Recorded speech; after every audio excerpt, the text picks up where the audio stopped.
కార్తీక మాసం October 22న start అయ్యి November 20కి end అవుతుంది. తెలుగు సంవత్సరంలో 8వ నెల పౌర్ణమి రోజున చంద్రుడు కృత్తికా నక్షత్రంలో ఉండడం వల్ల దీనికి కార్తీక మాసం అని పేరు వచ్చింది. దీని ప్రాముఖ్యత ఏంటి అంటే శివుడు, విష్ణువు ఇద్దరిని పూజించడానికి ఈ మాసం చాలా పవిత్రమైనది. ఈ మాసంలో పవిత్ర నదులలో స్నానాలు చేయడం, వ్రతాలు ఆచరించడం, దీపాలు వెలిగించడం, తులసి పూజ చేయడం వంటివి చేస్తారు. దీపం అనేది ఉదయం పూట సూర్యుడు ఉదయించక ముందే పెట్టాలి. అప్పుడు పెట్టిన దీపం కార్తీక దామోదరుడికి చెందుతుంది. ఇలా నెల రోజుల పాటు దీపాలు వెలిగించడం అనేది మన తెలుగువారి సంప్రదాయం. ఒకవేళ నెల రోజుల పాటు దీపాలు వెలిగించడం అనేది వీలు కుదరని వారు అయితే శుద్ధ ద్వాదశి, చతుర్దశి, పూర్ణిమ రోజులలో అయినా దీపం వెలిగిస్తే వైకుంఠ ప్రాప్తి కలుగుతుందని శాస్త్రాలు చెబుతున్నాయి.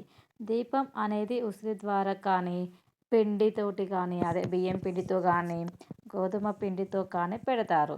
పిండి దీపారాధన చేస్తే చాలా మంచిది.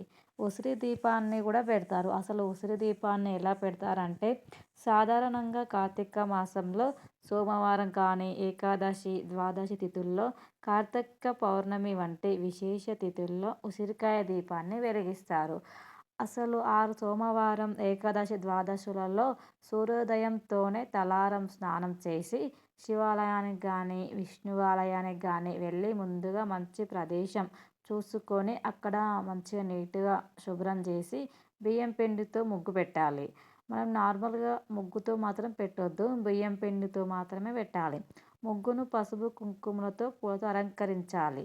తర్వాత ఒక ఉసిరికాయని తీసుకొని పైభాగంలో గుండ్రంగా ఇట్లా మిడిల్ వచ్చేటట్టు కట్ చేసి అప్పుడు అందులో ఆవు నెయ్యిని కలపాలి. ఒకవేళ నూనె ఉన్నాయి కూడా నూనె కూడా కలుపుకోవచ్చు.